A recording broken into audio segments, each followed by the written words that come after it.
sunnahnya, nah ini catat baik-baik ya, ahlus sunnah itu, ahlus sunnah wal jamaah itu yang senantiasa mengajak umat kepada sunnah Nabi sallallahu alaihi wasallam dan selalu mengajak kepada persatuan dan kesatuan umat dengan mengurangi perselisihan-perselisihan.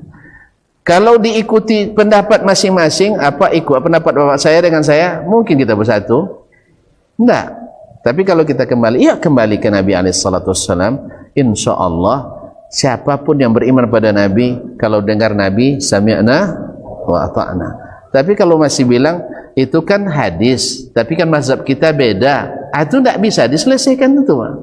Ya, mazhab kita kan mazhab Syafi'i. Walaupun kadang-kadang tidak betul mazhab Syafi'i, hanya mazhab Pak Pi'i.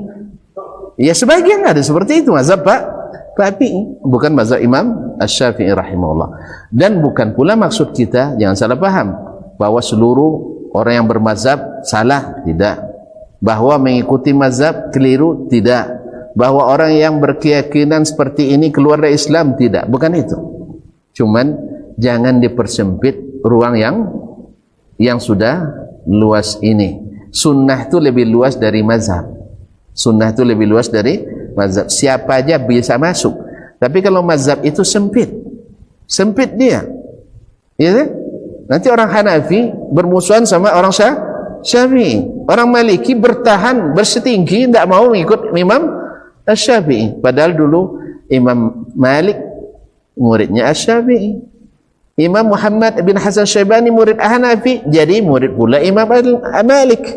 Ahmad berguru sama Syafi'i, Syafi'i minta ilmu sama Ahmad. Damai mereka. Masa pengikutnya sekarang?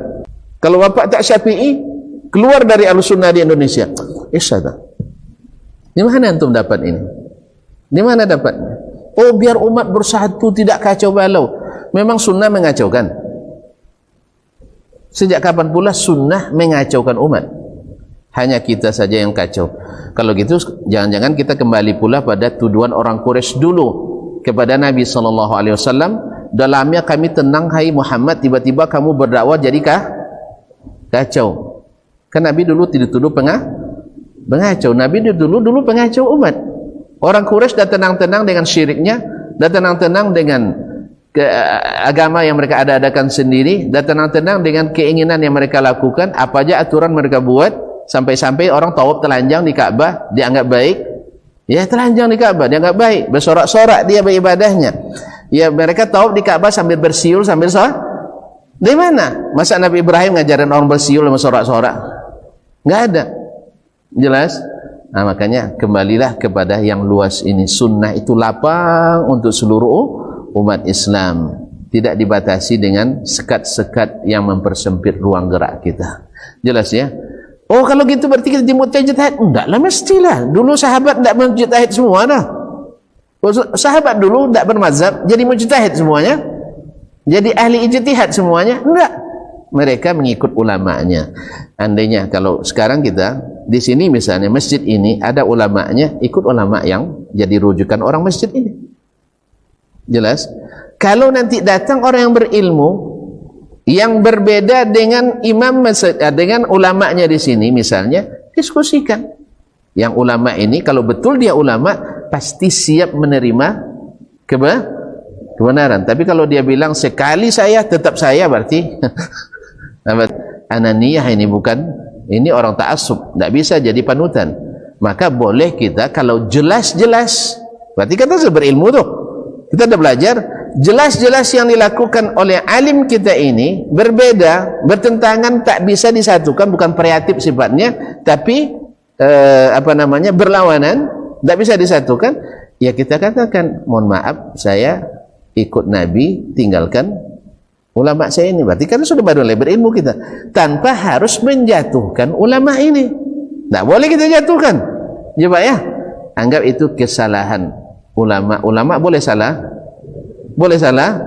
begitu juga kalau bapak nanti lihat ada salah saya, jangan langsung Ustaz Asman tak bisa diterima lagi soalnya salah kemarin satu, ya jangan, ya kesalahan.